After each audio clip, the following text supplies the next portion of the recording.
ये कहानी है एक छोटी सी गांव की, जहां पर चांदनी अपने पिता और भैया के साथ रहती है। चांदनी के पिता एक ऑटो ड्राइवर है जो दिन भर ऑटो चलाकर अपने परिवार का गुजारा करता है। दोपहर की चिलचिलाती धूप में किशन धूल भरी सड़कों पर ऑटो चला रहा है। कितना हुआ भाई साहब? 20 रुपया हुआ मैडम। ठीक है, ये लीजिए। किशन ऑटो लेके अपने घर की तरफ आने लगता है। चेहरे पर पसीने की बूंदें थीं, पर दिल में एक ही सुकून था कि घर पर चांदनी उसका इंतजार कर रही होगी। ऑटो की आवाज सुनकर उसका बेटा मनोज दौड़कर चले आया। पापा आप आ गए? हाँ बेटा, तू आज स्कूल नहीं गया? स्कूल तो छुट्टी हो गई। अच्छा। हो बाप रे बाप, आज तो सूरज आग उगल रहा है। चांदनी बेटा, जरा एक गिलास ठंडा पानी तो लाना, गले में जैसे कांटे चुभ रहे हैं। जी पिताजी, बस अभी लाई। चांदनी उसकी पिता के लिए अंदर से पानी ले आती है। पिताजी, आप सुबह से खाली पेट में ही हो, चेहरा देखिए कैसा उतर गया है। मैंने आपके पसंद की आलू पूरी बनाया है, मैं अभी थाली लगाती हूँ। नहीं बेटा, अभी नहीं, अभी मुझे तुरंत स्टेशन निकलना होगा। लालपुर वाली सवारी इंतजार कर रही होगी। 2 बजे के बाद वहां के लिए कोई बस नहीं मिलती। अगर आज मैं नहीं गया तो उन बेचारों का सफर छूट जाएगा और मेरी आज की कमाई भी। पर पिताजी, आपकी सेहत? किशन ने प्यार से चांदनी के सिर पर हाथ रखा। मेरी सेहत तो तुम दोनों में है बेटा, तू फिक्र मत कर। शाम को जब लौटूंगा तो हम सब साथ बैठकर सुकून से खाना खाएंगे। और हाँ, आज तेरे भाई के लिए नई कॉपी भी लानी है ना? और ये बोलकर किशन रिक्शा लेकर स्टेशन की ओर चला गया।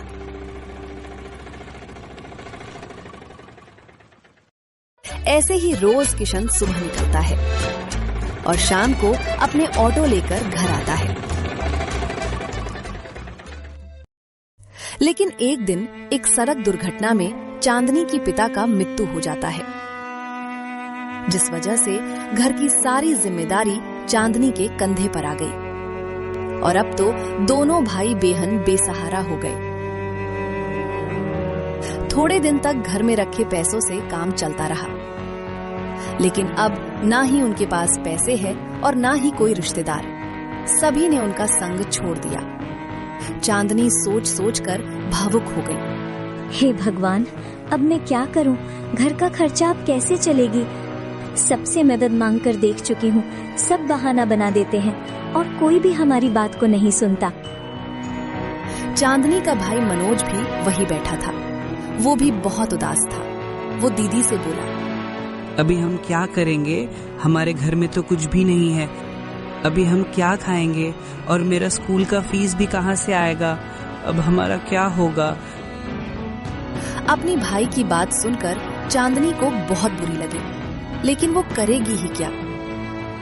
भाई, तू बिल्कुल फिक्र ना कर। अब जो करेगा, एकमात्र हमें उन्हीं के भरोसे में रहना है। भगवान जरूर कोई रास्ता निकालेगा, तू बिल्कुल चिंता ना कर। उस रात दोनों भाई बहन भूखे ही सो गए। जिंदगी में उनके साथ ऐसा पल कभी नहीं गुजरा था।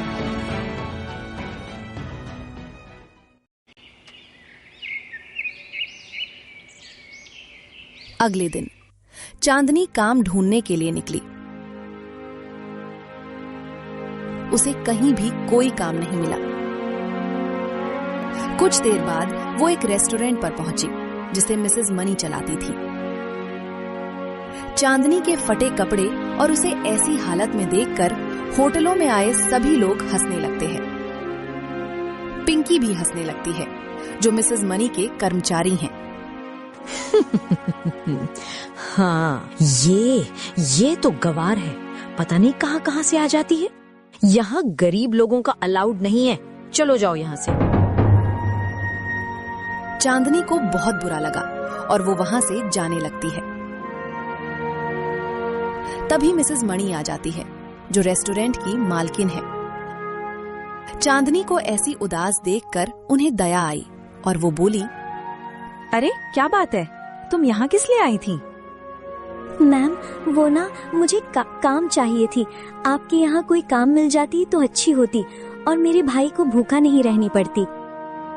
चांदनी की आंखों में उदासी थी। मणि उसे देखकर समझ गई। क्या तुम्हें ये सब आती है? I mean, अच्छा खाना बनाना, होटल का मैनेजमेंट करना आती है क्या? मैम मैंने कभी कुछ सीखा नहीं, लेकिन हाँ अगर आप सिखा दो तो मैं जल्दी सीख जाऊंगी। अच्छा ये बात है, कोई नहीं, तुम कल से आ जाना। ये सुनकर चांदनी खुश हो गई। उसने अभी तक अपनी भाई की पढ़ाई को रुकने नहीं दिया था। जैसे तैसे मामला चल रहा था। अब वो रेस्टोरेंट्स में जाने लगी। उसने बहुत जल्दी अच्छा खाना बनाना सीख ली। उस रेस्टोरेंट में और भी बहुत सारे लोग काम करते थे, लेकिन चांदनी के हाथ का खाना सबसे स्वादिष्ट बनती है। उसकी हाथ की खाना होटल में काम करने वाले सब में से अलग थी, जिससे वो बहुत जल्दी फेमस हो गई। मिसेस मणि बहुत खुश हुई और वो उससे बोली, जब से तुम हमारे रेस्टोरेंट में आई हो तब से हमारे यहाँ ग्राहकों की संख्या बढ़ गई है। अब बहुत सारे लोग हमारी रेस्टोरेंट में खाना खाते आते हैं। मैं जानती हूँ ये सब तुम्हारे कारण है, इसलिए अब मैं तुम्हें मंथली सैलरी के अलावा हर महीने बोनस भी दिया करूंगी। मैम आपका ये एहसान मैं जिंदगी भर याद रखूंगी। आप मुसीबत में मेरी मदद की, इसलिए दिल से आपको बहुत बहुत धन्यवाद मैम। तुम्हारी वजह से मेरे रेस्टोरेंट में इनकम बढ़ रही है, इसलिए ये मेरी फर्ज बनती है। लेकिन दूर खड़ी पिंकी ये सब सुन रही थी। पिंकी भी इसी रेस्टोरेंट की है। चांदनी के आने से पहले सभी लोग उसी के हाथ का खाना ही पसंद करते थे, इसलिए उसी का फेमस था। लेकिन चांदनी के आने के बाद अब कोई लोग उससे पूछता ही नहीं था। इस बात से वो चांदनी से मन ही मन में बहुत जलती थी। उसने जब मिसेस मणि को चांदनी से बात करते हुए सुनी तो वो बहुत नाराज हो गई और मन ही मन में बोली, ये मिसेस मणि तो बहुत मतलबी औरत है। पहले तो ये मुझसे मीठी मीठी बातें करती थी, लेकिन अब चांदनी से। और तो देखो वो सारी ऑर्डर चांदनी को ही कैसे दे रही है, और मुझे तो कोई भी ऑर्डर नहीं मिल रही है। पहले तो ये सारी ऑर्डर मुझे मिलती थी, पर जब से ये चांदनी आई है तब से तो मेरी धंधा चपट हो रही है। नहीं, मुझे कुछ तो सोचनी पड़ेगी। दिन ब दिन होटल में ग्राहकों की संख्या बढ़ रही थी। लोग दूर दूर से सोशल मीडिया पर देखकर रेस्टोरेंट में खाना खाने आते हैं, जिससे मिसेस मणि की खूब इनकम होने लगी थी और चांदनी को भी अच्छी लग रही थी। लेकिन पिंकी के मन में तो ईर्ष्या और जलन की आग लगी हुई थी। वो चांदनी को मजा चखाने की सोच रही थी।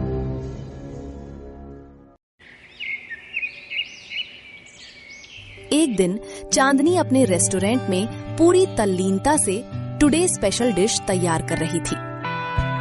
मसालों की खुशबू पूरे हॉल में महक रही थी। तभी पिंकी, जो उनकी बराबरी देखकर चांदनी से जलती है, पिंकी ने मन ही मन सोचा, अभी चांदनी यहाँ अकेली है, अभी इसकी कुकिंग के चर्चे बहुत हो गए। आज अगर इसका खाना बिगड़ा तो इस रेस्टोरेंट का बदनाम हो जाएंगे, और तब पास में ही मैं एक अलग स्टॉल खोल दूंगी, जिससे सभी ग्राहक मेरी पास आ जाएंगे। हाँ, और सारी ऑर्डर मुझे ही मिलेगी। वाह वाह वाह, मजा आ जाएगा। लेकिन इस चांदनी को यहाँ से हटाऊं कैसे? हाँ, ये अच्छा रहेगा। मौका देखकर पिंकी चांदनी की पास गई और उससे बोली, चांदनी यार, तुम कितना काम करती हो, मुझे तुम्हें देखकर बहुत बुरा लगता है। एक काम करो, तुम थोड़ा आराम करो, तब तक मैं यहाँ देख लेती हूँ। चांदनी भोली थी। उसने मुस्कुराकर कहा, शुक्रिया पिंकी, बस तड़का लग गया है, अब सर्व करना शुरू कर दो। ये कहकर चांदनी बाहर चली गई। उसके बाद पिंकी दबे पांव किचन के पास आई। उसने देखा कि इधर उधर कोई नहीं है। पिंकी ने फुर्ती से अपनी जेब से तेज कड़वे नीम का अर्क और ढेर सारा नमक निकाली और चांदनी की तैयार ग्रेवी में मिला दिया। उसने उसे अच्छे से मिक्स कर दिया ताकि ऊपर से कुछ पता न चले। पिंकी मुस्कुराते हुए बाहर निकल गई। दोपहर को बड़ी संख्या में ग्राहक खाना खाने आए थे। पता है भाई, ये शहर की सबसे बढ़िया रेस्टोरेंट है। यहाँ पे चांदनी नाम की एक लड़की रहती हो, वो बहुत अच्छा खाना बनाती है। देखना भाई, तुम हाथ चटते ही रह जाओगे।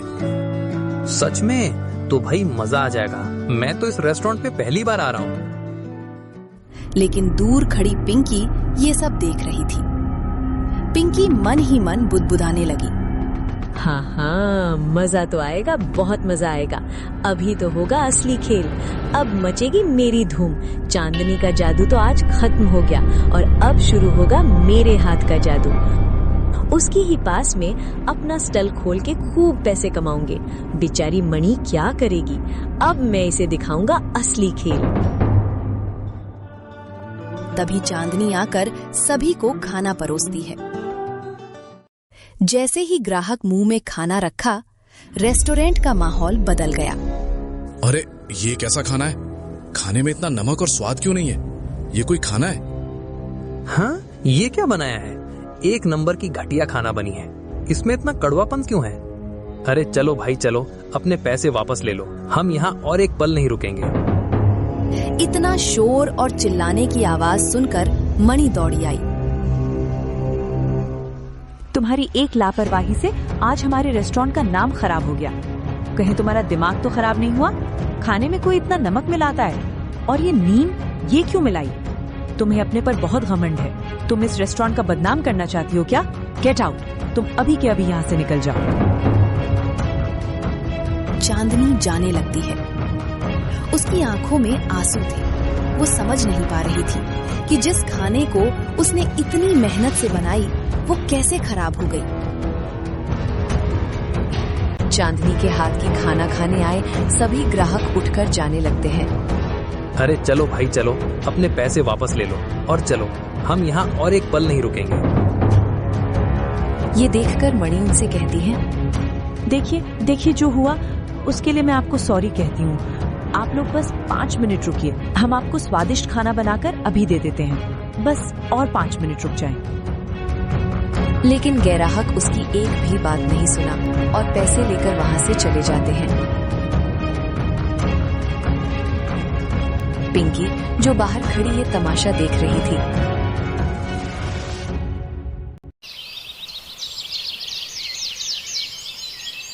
अगले दिन पिंकी अपना खुद का स्टॉल खोल देती है। नया देखकर सभी ग्राहक उसके पास आ गए और इधर मिसेस मणि के रेस्टोरेंट में एक भी ग्राहक नहीं आए थे, जिस वजह से मिसेस मणि बहुत चिंतित थी। लेकिन एक बात उसे अजीब लग रही थी। चांदनी सालों से खाना बना रही थी, उसके खाने में तो कभी ज्यादा कम नमक भी नहीं होता, तो फिर अचानक वो ये क्यों किया? हाँ, जरूर दाल में कुछ काला है।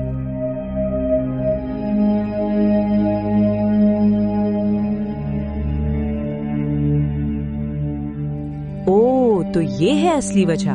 वही तो मैं भी सोच रही थी। अब हुआ मेरा शक पूरा।